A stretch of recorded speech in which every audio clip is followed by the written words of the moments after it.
Hey, it's Emo, and in this lesson, I'm going to show you how to write informational blog posts for an affiliate marketing site. And by informational blog posts, I'm talking about how-tos, step-by-step tutorials, definition posts, and basically any type of content where the primary intent is to learn. On top of that, I want to show you how to generate affiliate commissions from informational blog posts that may not seem to have commercial value at first glance. Let's call these silent profit generators. So let's get started. Now, before I walk you through some blog post templates, it's important we discuss the first and most important step to creating content for search, and that's search intent.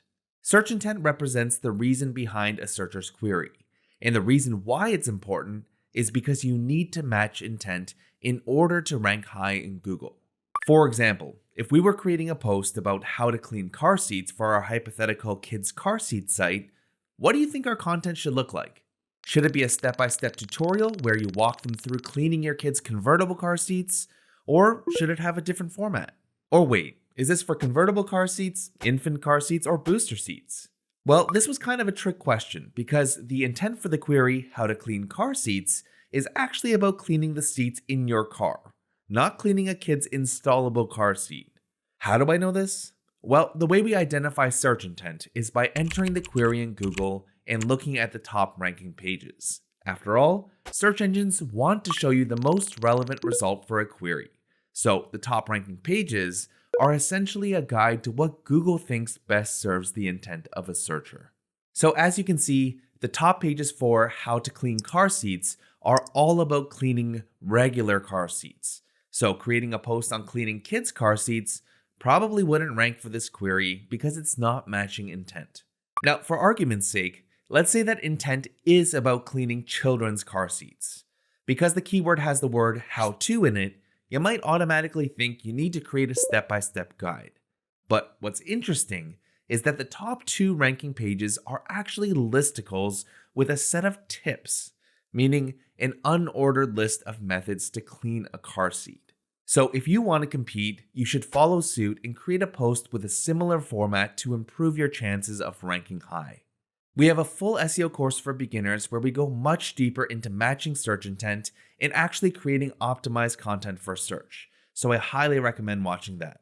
I'll link that up and some SEO content writing tutorials in the description. All right, let's move on to a few blog post templates you can use for different types of informational content. And all of these content pieces will contain a title, introduction, body, and conclusion. Let's kick things off with the first post type, and that's listicles. Listicles are blog posts that contain non-chronological lists such as tips, product recommendations, tools, techniques, myths, mistakes, or whatever.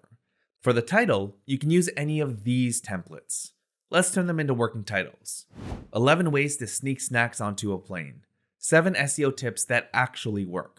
4 blogging techniques to grow your audience. Titles for listicles are about as easy as they come. Now, as for the introduction, your goal should be to build trust and excitement in as few words as possible because most people are coming for the list points. For example, if you're writing a post on 7 SEO tips that actually work, you might say, ranking high in Google is more challenging than ever before, but that doesn't make it impossible. As you can see, our blog ranks for over 11,600 keywords in the top 10 of Google. Today, I want to share a few simple SEO tips that helped us get there. The intro is short and helps build trust because we have proof that we've already achieved what the reader is hoping to achieve: higher Google rankings. The last thing I recommend including in the intro is a table of contents with jump links. This makes it much easier for visitors to navigate throughout your post, especially since listicles need to be skimmable. If you're using WordPress, there are plenty of free plugins to choose from. Just search for Table of Contents in WordPress's plugins repository and you'll find plenty of free options to try. All right, on to the main content. In the most basic form, your main content will have a series of H2s or heading tags and content that complements the headings. Now, depending on the type of listicle you're creating, your H2s will vary. For example, if you're doing a series of tips to achieve a goal, you'd want to use short and descriptive headings that would make the reader want to read your content. For example, if your post was on 17 weight loss tips, rather than having point 5 as eat spicy foods, you might put number 5, eat spicy foods, to burn more calories. Now, as for the content that goes under these headings, you may want to consider creating your own mini template. For example, if your post is on weight loss tips, you might explain why your tip helps with weight loss in one sentence. Then you might explain how it works and cite some research studies. Then you can end off the list point with 2 sentences that will help the reader put that tip into action. Consistency creates a predictable reading experience for your visitors, and it also helps you as a writer to avoid tangents which break flow.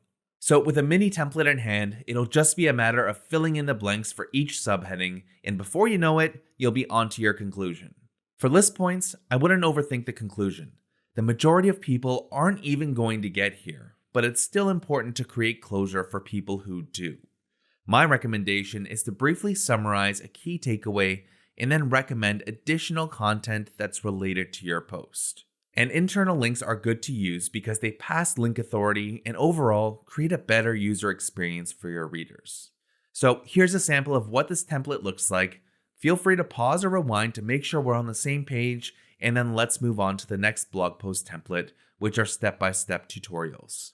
Step-by-step guides are your typical how-to posts where you run through a series of chronological steps to teach how to accomplish something.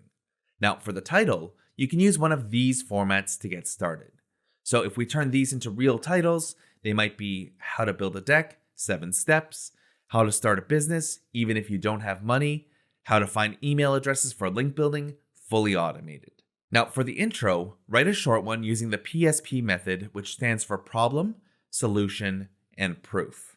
For example, let's say you have a step-by-step guide on how to do YouTube keyword research. Your intro might read, looking to grow your YouTube channel and attract more views? The trick is to target topics with search demand. This is the approach that helped us grow our YouTube channel from 10,000 to over 200,000 monthly views in 1 year. Now, the reason why the PSP method is effective is because people who are reading a step-by-step guide usually come with a problem. They're looking for a solution, and if you have proof of that solution, you'll get their attention. All right, so with the intro in the books, we need to write the main content, which will be your step-by-step instructions.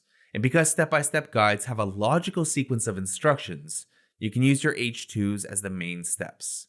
For example, our post on YouTube keyword research might have H2s like Step 1, map out a hierarchy of topics. Step 2, generate keyword ideas. Step 3, check search intent, and so on and so forth.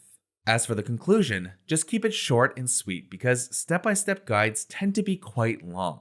Again, I recommend adding internal links to other relevant posts so you don't leave readers who want more at a dead end. So from our hypothetical YouTube keyword research post, we might link to our guides on YouTube SEO and getting more subscribers on YouTube. Both are relevant to YouTube keyword research and serve what a reader might want to learn next. Here's a sample of what this template looks like. Feel free to pause or rewind to make sure we're on the same page, and then let's move on to the next blog post template, which is for the expanded definition post. Expanded definition posts are somewhat similar to how-to guides, but rather than being written as a logical sequence of steps, it's meant to give a high-level overview of a topic. Now, because these posts are expanded definitions, you'll want to make your title something like what is or what are concept or acronym, and then any additional details about your piece. For example, what is an oligarch? Everything you need to know. What are SERPs? Search engine results pages explained. What are NFTs? A detailed introduction to expensive JPEGs.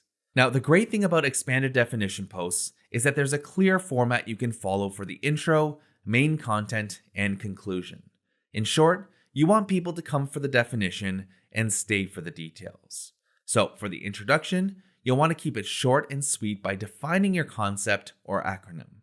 For example, our page on what are SERPs immediately gives the definition, shows a supporting image, and then tells you what you'll learn in the rest of the post with jump links to each section. Now, for the main content, I highly recommend spending some time on your outline because you only want to include the most important points that a person searching for what is something would want to know. For example, if we created a post targeting what are NFTs, you can start by searching for ideas in Google's People Also Ask box. So from this list, these could act as potentially good subtopics. You can also look in the related terms report in Ahrefs Keywords Explorer. So based on these keywords, I'd probably want to talk about the meaning of fungible, which is the F in NFT. I'd want to talk about how you can buy an NFT and how to invest in NFTs. Finally, look at the subheadings for top ranking pages for your target query. So this page talks about what they are, how they're different from cryptocurrency, how they work, what they're used for, and so on and so forth. So assuming we were creating a post titled, "What are NFTs? A detailed introduction to expensive JPEGs," we might have a main content outline that looks like this, where our intro solves the what, and the rest of the article will give a decent introduction to the NFT space. Now, for the conclusion, you just need to summarize the key learnings. And again, I highly recommend adding internal links to relevant articles that a beginner would want to learn more about. Because if they've made it to the bottom of your expanded definition post, they'll likely want to learn more since the content will typically be high level. The bottom line with all of these templates is that they need to match the intent of the searcher. And the better you match it, the better your chances of ranking higher in Google. Now, I've previously talked about how informational blog posts can be silent profit generators. The way you do that is by creating product-led content. And product-led content is simply content that helps people solve a problem with the help of your product. Now, since you, as an affiliate, won't own the products you recommend, you can think of it as creating product-led content for other companies, but posted on your own site. For example, let's say you have a DIY home improvement site, where you recommend various tools like drills, drivers, and other tools.